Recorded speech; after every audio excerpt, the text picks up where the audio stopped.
Hello guys, कैसे हो आप सब। आज इस मांगा का एपिसोड और हिंदी में एक्सप्लेन करने वाली हूँ, तो फिर स्टार्ट करते हैं। कहानी की शुरुआत में वहाँ खड़ा हुआ लड़का कहता है, वाह वाकई ताकतवर है। तब वह मेड कहती है, हाँ वह बिल्कुल है। बेशक उसके डोले सोले को देखकर मैंने पहले ही अंदाजा लगा दिया था, लेकिन मुझे उम्मीद नहीं थी कि वह इतना ज्यादा शक्तिशाली होगा। तब मेन कैरेक्टर पूछता है, क्या मुझे इसे भी अंदर ले जाना चाहिए? तब मेड कहती है, हाँ यह सब भी किचन में ही जाएगा। तब वह दूसरा लड़का कहता है, वैसे अल्बर्ट क्या यह सामान बहुत भारी नहीं है? तब वो कहता है, नहीं ज्यादा नहीं। तो वो अंकल कहने लगता है, काश मेरी बेटी की पहले से शादी ना हुई होती तो मैं इसे अपना दामाद बना लेता। तब वो मेड कहती है, क्या पता यह भी पहले से ही किसी के साथ रिश्ते में हो। उसी वक्त वहाँ पर और दूसरी मेड आकर कहती है, तुम दोनों गप्पे मारना बंद करो और अपने काम पर ध्यान दो। उसके बाद वे दोनों काम करने जाते हैं। तब वह अंकल कहता है, ओह हाँ, अब मुझे जाकर स्टेबल साफ करना चाहिए। और वह दूसरी मेड कहती है, और मुझे हॉल में झाड़ू भी लगानी है। दूसरे सीन पर मेन कैरेक्टर वह बैग वहाँ पर रख देता है और वह बूढ़ी मेड कहती है, थैंक यू अल्बर्ट, तुम्हें यहाँ आए अभी सिर्फ 1 ही महीना हुआ है, फिर भी तुम यह इतनी अच्छी तरह संभाल रहे हो। तब अल्बर्ट कहता है, थैंक यू। उसके बाद वह लड़का भी कहने लगता है, सामान उठाने में थोड़ी मदद तो मैंने भी की थी। तो बूढ़ी मेड कहने लगती है, तुमने वह सिर्फ एक बॉक्स उठाया था, इस पर इतना गर्व करने की कोई जरूरत नहीं है। मैंने खुद देखा था कि सारे स्नैक्स अल्बर्ट ही उठाकर अंदर लाया था। उसके बाद कोई कहता है, वैसे इस बार आज उम्मीद से काफी जल्दी आ गया है। तो वह लड़का कहता है, सही कहा, फसल उत्सव जल्द ही आने वाला है, इसीलिए उन्हें लगा कि वह अपने नियमित स्केड्यूल के अनुसार सामान नहीं भेज पाएंगे। तो मेन कैरेक्टर कहता है, ओह अच्छा ठीक है। उसी वक्त उसके बाद वह बच्ची उसके टी शर्ट को पकड़ती है। वह महसूस करके वह शौक हो जाता है और कहता है, क्या तुम्हें कुछ चाहिए? वह लड़की कुछ नहीं कहती और कहती है, मुझे माफ कर देना, उस दिन मैंने गुस्से में तुम पर पैर उठा देने के लिए। तब उसे फूल देती है। उसके बाद मेन कैरेक्टर शौक हो जाता है और कहता है, कोई बात नहीं, इसमें तुम्हारी कोई गलती नहीं थी, मुझे भी वैसी बातें नहीं कहनी चाहिए थी, मुझे भी अफसोस है। और मन में सोचता है, मैं एक ग्रोन इंसान होकर एक छोटी सी बच्ची से माफी सुन रहा हूँ, यह कितना शर्म की बात है। असल में उस दिन की पूरी गड़बड़ मेरी ही थी, उस दिन मैंने ही बेहद रूखा व्यवहार किया था। तब वह बच्ची कहती है, तो फिर क्या तुम हमारे मास्टर से नफरत नहीं करते? सुन के मेन कैरेक्टर शॉक हो जाता है और हंसते हुए कहता है, खैर शायद एक बार जब मुझे कुछ सवालों के जवाब मिल जाए तो मैं उन्हें पसंद करने लगूंगा। और वही पुरानी बात सोचता है जहाँ पर वो लड़का कहता है कि अगर तुम अपने दिमाग पर बहुत ज्यादा सोच विचार रखोगे तो तुम अपने आसपास की चीजों के प्रति बिल्कुल अंधे हो जाओगे। यह सब सोच के कहता है, सही कहा, और तब शायद मैं अपनी मन की इस असहज भावना को भी पूरी तरह से दूर कर पाऊंगा। और कहने लगता है, मेंशन में दिन बिना किसी परेशानी के शांति से बीतते गए और मेरे मन में संदेह पैदा होने लगा, क्या मैंने उस आदमी को समझने में गलती कर दी थी? मैं आंख बंद करके अपने पिता की हर बात पर भरोसा करता था, सिर्फ इसीलिए क्योंकि वही मेरी पूरी जिंदगी थे। लेकिन अब मैं ऐसा और नहीं कर सकता। मैं अब उनके प्रति अपने मन में कई गलत धारणा बनाए रखने के साथ करने से साफ इनकार करता हूँ। और इससे भी ज्यादा जरूरी बात, आशा, मैं तुम्हारे बारे में और जानने के लिए तड़प रहा हूँ। भले ही मुझे अब तक कोई अंदाजा नहीं है कि मैं ऐसा क्यों महसूस कर रहा हूँ या वह किस तरह का इंसान है,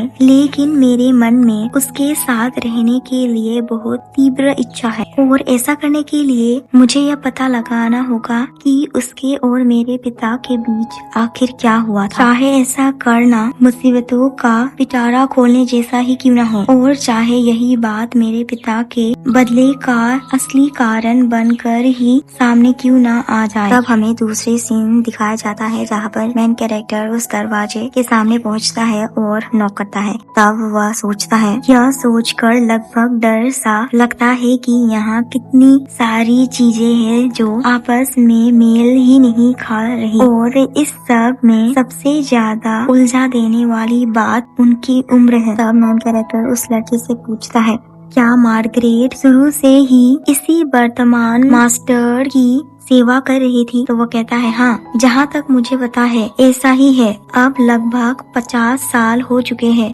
एक लंबा समय है ना? और मेन कैरेक्टर सोचने लगता है, जब तक कि बीच में मास्टर बदला ना जाया हो, इस बात का कोई मतलब नहीं बनता। वह दिखने में मुझसे भी छोटे लगते हैं, लेकिन अगर मार्गरेट ने बचपन से ही उनकी सेवा की होती तो भी अब तक उन्हें मेरे पिता की उम्र का होना चाहिए था। तभी उसे मास्टर खींच के अंदर लाते हैं और कहते हैं, हे, तुम यहाँ मेरे दरवाजे के सामने इस तरह बस खड़े क्यों हो? क्या तुम्हारे पास करने के लिए एनफ काम नहीं है? वहाँ पर मास्टर का शर्ट खुला रहता है, तो उसे देखकर मेन कैरेक्टर का हार्ट बीट हाई हो जाता है और सोचता है, यह मुमकिन ही नहीं है कि वह लगभग मेरे पिता की उम्र के हो। उसके बाद मेन कैरेक्टर के हाथ में रोज होता है, तो वो मास्टर कहता है, ये क्या है? तो वो एकदम के लिए शॉक हो जाता है, फ्लावर कहाँ गया? उसके बाद मास्टर कहता है, हमें एक दूसरे को जानने हुए अभी सिर्फ 1 महीना ही हुआ है और तुम अभी से मुझे प्रपोज कर रहे हो। तुम बिल्कुल भी रोमांटिक नहीं हो। तब मेन कैरेक्टर कहता है, जाहिर है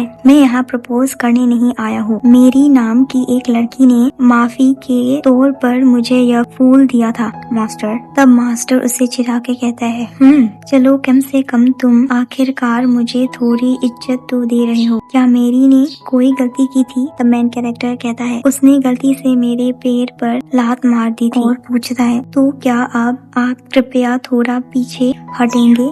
उस वक्त उसका हार्ट बीट बहुत तेज होता है और मन में सोचता है, अगर आप मेरे इतने करीब रहे मास्टर, तो मुझे लगता है कि मैं खुद पर से अपना नियंत्रण फिर से खो दूंगा। तब उसका मास्टर कहता है, अच्छा हुआ जो तुमने यह बात कही, क्योंकि मुझे अपने घुटने के पास कुछ सख्त और अजीब सा महसूस हो रहा है। और वहाँ से मेन कैरेक्टर दूर भाग जाता है और कहता है, इसीलिए मैंने आपसे पीछे हटने को कहा था मास्टर। आप मेरी बात क्यों नहीं सुनते? मैं पागल हो रहा हूँ। वह इतने करीब आकर भी इतने शांत कैसे रह सकते हैं? मैं पहले ही बहुत मुश्किल में हूँ, क्योंकि आजकल हर वक्त मेरे दिमाग में बस आपकी गंदी ख्याल चल रही है। तब मास्टर को देखकर वही पुरानी बात सोचता है, जहाँ पर एक मेड कहती है, मैं महसूस कर सकती हूँ, वह समय समय पर खिड़की से मुझे देखते हैं। इससे मुझे अपनी काम पर बहुत गर्व महसूस होता है। वही बात सोचते हुए कहता है, तुम यह फूल रख सकते हो। तो मास्टर कहता है, मुझे लगा तुमने कहा था कि तुम प्रपोज नहीं कर रहे। तो मेन कैरेक्टर कहता है, मैं नहीं कर रहा, लेकिन मेरा एक क्वेश्चन है। तो वो कहता है, क्या है? और मेन कैरेक्टर मन में सोचता है, पूछने से पहले क्या मैं मास्टर को थोड़ा हल्का कर दूं? और पूछता है, क्या आपने कभी भूत देखा है? यह सुनकर मास्टर कहता है, कितना पागल और सन की इंसान है। तब मेन कैरेक्टर कहता है, मुझे ऐसा बुलाने की जरूरत नहीं है। तब मास्टर पूछता है, तुमने क्या देखा? मेन कैरेक्टर कहता है, कोई ऐसा जो बिल्कुल मेरे पिता जैसा दिखता हो, लेकिन मुझे नहीं लगता कि वह वही है। उनका देहांत हो चुका है, लेकिन मेरा इंट्यूशन कह रहा है कि वह वे नहीं है। इसके अलावा कि वह सोच में डूब जाता है और कहने लगता है, मेरे दिमाग में लगातार एक आवाज गूंज रही है। वह मुझसे बार बार कह रही है कि मैं आपसे प्यार करूं, अपनी जान देकर भी आपकी रक्षा करूं, आपको कभी अकेला न होने दूं और हमेशा आपके साथ रहूं। उसी वक्त मास्टर पूछता है, आप बोलते बोलते रुक क्यों गए? तब मेन कैरेक्टर कहता है, कोई वजह नहीं है, यह कुछ खास नहीं है। और मन में सोचता है, मुझे शायद उन्हें यह हिस्सा नहीं बताना चाहिए, मैं सच में पागल लगूंगा। तब मास्टर कहता है, तो अल्बर्टो मर गया? क्या वह मर गया? खैर, मेरा मानना है कि अगर वह जिंदा होता तो तुम्हें यहाँ कभी नहीं भेजता। मेन कैरेक्टर पूछता है, क्या आपके और मेरे पिता के बीच कुछ हुआ था? तो वो कहता है, शायद, लेकिन इससे तुम्हारा कोई लेना देना नहीं है। तब मेन कैरेक्टर हिम्मत करके कहता है, क्या आप कुछ ज्यादा ही बेरहम नहीं हो रहे हैं? यह बात तुम्हारे मुँह से शोभा नहीं देती। तुम ही वह हो जो शुरू से बदतमीजों की तरह बर्ताव कर रहा था। तब मास्टर कहता है, है तुम तो मुझे मेरे कमरे में मारने तक आ गए थे, है ना। यह सब सुनकर मेन कैरेक्टर सोचता है मेरे पास कोई वजह नहीं है, अगर मैं सच में तुमको मारना चाहता तो मुझे तुमसे इस तरह बात करने की जरूरत ही नहीं पड़ती। तब कहता है इसीलिए मैं यहाँ आया हूँ, इस गलतफहमी को दूर करने के लिए। मैं बस इस बात को समझ नहीं पा रहा था कि असल में तुम्हारी उम्र कितनी ज्यादा है। मैंने सुना है कि मार्गरेट आपकी सेवा कर रही है पिछले 50 सालों से, तो फिर आपको मेरे पिता की उम्र का नहीं होना चाहिए। आप बिल्कुल तंदुरुस्त दिखते हैं, इसीलिए मुझे समझ नहीं आता कि आप हर वक्त इस कमरे में बंद क्यों रहते हैं। मैं और भी ज्यादा उलझन में हूँ क्योंकि मेरे पिता ने मुझसे जो कुछ भी कहा हुआ सब झूठ निकला। मैं एक एक्सप्लेनेशन का हकदार हूँ। मैंने बिना किसी वजह से आपकी जान लेने की कोशिश की। आखिर आप है कौन? आपकी उम्र क्यों नहीं बढ़ती और मुझे आपसे मिलने की इजाजत क्यों दी गई है? आपके और मेरे पिता के बीच ऐसा क्या हुआ था कि उन्होंने मुझे आपसे बदला लेने का आदेश दिया? मैं इस सारी गलतफहमी को हमेशा के लिए खत्म करना चाहता हूँ। उसके बाद वहाँ पर सन्नाटा छा जाता है और मास्टर कहने लगता है तुम्हारे सवालों का जवाब देने के लिए मुझे लगता है कि तुम्हें सीधे दिखाना ही बेहतर होगा। और वह डैगर लेकर अपने हाथ को काटने लगता है। तब मेन कैरेक्टर सोचता है इन्होंने मेरे डैगर या फिर खंजर कब निकाली? और मास्टर कहने लगता है कुछ ऐसा देखने के लिए तैयार हो जाओ जिस पर यकीन करना मुश्किल है। तुमने अपनी जिंदगी में ऐसा नजारा फिर कभी नहीं देखा होगा। और वह कट कर देता है। उसके थोड़ी देर बाद मेन कैरेक्टर हाथों को पकड़ के देखता है तो वह हील हो जाता है। तब वह मास्टर कहने लगता है यह शरीर मर नहीं सकता और इंसानी शरीर के विपरीत इसकी उम्र नहीं बढ़ती। ऐसा इसलिए है क्योंकि मैं एक इमॉर्टल मॉन्स्टर हूँ। यह कह के वह मेन कैरेक्टर के शरीर को बाइट कर देता है। उसके बाद 5 एपिसोड की शुरुआत में मेन कैरेक्टर कहता है आप यह क्या कर रहे हो? और मन में सोचता है मुझे यकीन नहीं हो रहा, या तो अपनी जगह से सहज से महज तक नहीं हो रहा है। कोई भी इंसान इतना ताकतवर नहीं हो सकता। यह इंसान सच में एक मॉन्स्टर है। उसके बाद मास्टर ब्लड को सक करता है और कहता है तुम्हें हजारों बार बोलकर समझाने से बेहतर है कि मैं सीधे तुम्हें दिखा दूं। मैं इंसानों की खून का सेवन करता हूँ। तब एल्बर्ट यह बात सुनकर वही मैनुअल को याद करता है। वहाँ पर लिखा होता है कि सभी स्टाफ मेंबर को एक दिन में एक बार अपनी खून देना होता है, तो इसीलिए वह मैनुअल बनाया गया था ताकि अपनी पहचान छिपाई जा सके। यह सब देखकर मेन कैरेक्टर घबराने लगता है कि तब मास्टर कहता है चिंता मत करो, तुम नहीं मरोगे और मैं तुम्हें ज्यादा जोर से नहीं काटूंगा। तुम काफी घबराए हुए लग रहे हो। क्या तुम चाहते हो कि मैं तुम्हें गले लगा लूं? उसके बाद वह मेन कैरेक्टर को गले लगा लेता है और चोट में हाथ रख के मेन कैरेक्टर सोचता है धत तेरी की, इस मॉन्स्टर की बाहों में इतना सुकून क्यों महसूस हो रहा है? तो मास्टर कहता है तुम्हें पता है मेरी बाहों में इस तरह शांति से लेटे हुए तुम थोड़े प्यारे लग रहे हो। उसके बाद मेन कैरेक्टर कहता है तो फिर मुझे एक इनाम दीजिए मास्टर। आपने सिर्फ मेरा खून नहीं निकाला बल्कि जबरदस्ती निकाला है, तो कृपया मुझे बताइए आपके और मेरे पिता के बीच असल में क्या हुआ था? वह सुनकर मास्टर शॉक हो जाता है और हमें दिखाया जाता है मेन कैरेक्टर का पिता और मास्टर का कन्वर्सेशन, जहाँ पर उसका पिता कहता है कृपया मुझे भी अपने जैसा एक मॉन्स्टर बना दीजिए। उसके बाद मास्टर चिल्ला के कहता है तुम्हें क्या हो गया है? क्या तुम पागल हो गए हो? तब उसका पिता कहता है अब जब मैं अपनी जान दांव पर लगा रहा हूँ तब जाकर आप मुझे सीरियसली ले सकते हो। और कहता है लेकिन आपको इतना डरा हुआ देखकर मुझे दुख होता है। आप डर क्यों रहे हो? क्योंकि अगर मुझे कुछ हो गया तो सब ब्लैक का भविष्य खत्म हो जाएगा। उसकी चिंता मत करो, मेरा पहले से ही एक बेटा है। या फिर यह सिचुएशन तुम्हें तुम्हारी माँ की याद दिला रही है।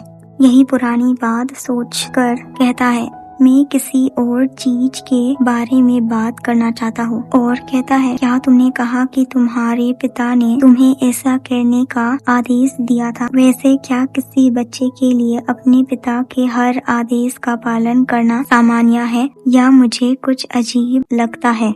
उसी वक्त वहाँ पर बिजली कड़कने लगता है और बारिश होने लगता है। तब मेन कैरेक्टर बाहर देखता है और फिर से वहाँ पर बिजली कड़क जाता है। तब वह कहता है अचानक बारिश क्यों हो रही है और पूछता है हे क्या आप ठीक हो? उसके बाद वह मास्टर कहता है मुझे हे करके मत पुकारो बदतमीज इंसान। तब मेन कैरेक्टर सोचता है इनका पूरा शरीर पसीने से भीग गया है, क्या यह डर रहे हैं? क्यों? बिजली कराने की वजह से। और पूछता है क्या आपको डर लग रहा है? क्या आप बारिश से डरते हो? उसके बाद हमें मास्टर का बचपन का सीन दिखाया जाता है जहाँ पर कोई कहता है क्या आप क्या आप ठीक हो मास्टर? आशा वहाँ पर उसकी आंखों के सामने उसकी माँ अपनी जिंदगी का अंत कर लेती है। प्रेजेंट सीन पर मेन कैरेक्टर मास्टर को कहता है खुद को संभालो, आप पूरे पसीने से भीगे हुए हैं, क्या आप मुझे पहचान रहे हैं? तभी मास्टर को मेन कैरेक्टर को कोई और जैसा लगने लगता है तो वह उसका हाथ हटा देता है और कहता है मेरी चिंता मत करो, यहाँ से दफा हो जाओ। तब मेन कैरेक्टर गुस्से से चिल्ला के कहता है आप मुझसे यह उम्मीद कैसे कर सकते हैं कि मैं आपको इस हालत में छोड़कर चला जाऊं? तब मास्टर भी चिल्लाकर कहता है तुमने भी तो मुझे उस रात ऐसे ही अकेले छोड़ दिया था जिस रात तुमने मुझ पर हमला करने की कोशिश की थी। तो मेन कैरेक्टर कहने लगता है असल में वह इसलिए था क्योंकि, और वह शांत हो जाता है और कहता है ठीक है मैं जा रहा हूँ, वैसे भी मैं यहाँ बिना किसी वजह के डांट खाने के लिए नहीं रुकना चाहता। उसके बाद वो वहाँ से जाने लगता है और मास्टर उसे जाते हुए देखता है और पुरानी बात सोचता है जहाँ पर उसकी माँ कहती है आशा मेरे प्यारे बच्चे मेरे पास तुम्हारे लिए एक तोहफा है। तब वो कहता है माँ, और वह उस तोहफे को खोलकर कहती है आशा तुम कभी मेरे जैसा मत बनना। जब वह तोहफा खोल के देखती है वह तोहफा में एक कटा हुआ सर कीड़ों से भरा हुआ होता है। तो वह प्रेजेंट सीन में दौड़ के जाता है और मेन कैरेक्टर को हक कर लेता है और कहता है मत जाओ। तो मेन कैरेक्टर सोचता है मैं कितना कमजोर हूँ, वह मुझे पूरी तरह अपनी बस में कर रहा है। मुझे यह अजीब सा डर सता रहा है कि किसी दिन मैं उसके इस एक हुक्म का गुलाम बन जाऊंगा। उसके बाद उसके दिमाग में वही आवाज गूंजने लगता है कि जल्दी करो और अपने मास्टर से प्यार करो, उससे अच्छे से ओबे करो, उसके करीब जाओ। तो फिर वह उसे टाल के कहता है तुम कौन होते हो मुझे हुक्म चलाने वाले? इस वक्त मैं किसी का आदेश नहीं मान सकता हूँ। तो पूछता है तो फिर तुम क्या करना चाहते हो? तब मेन कैरेक्टर मास्टर को देखकर कहता है मैं बस अपनी पूरी ताकत से इस पर्सन को अपनी बाहों में समेट लेना चाहता हूँ। यह कह के वह मास्टर को किस कर लेता है और किस करते हुए वह मास्टर को अपनी बाहों में उठा लेता है। तब मास्टर उसे देखकर सोचता है और उसका आंखें देखकर कहता है इस पर्सन की आंखें कुछ ठीक नहीं लग रही, आखिर चल क्या रहा है? क्या यह अब तक पूरी तरह इनोसेंट नहीं था? और यहाँ पर मेन कैरेक्टर उसके साथ इंटीमेट होने लगता है। यहीं पर यह कहानी खत्म हो जाता है। तो गाइस अगर आपको यह एक्सप्लेनेशन अच्छा लगे तो लाइक, सब्सक्राइब और कमेंट कीजिएगा। Thank you for watching, bye.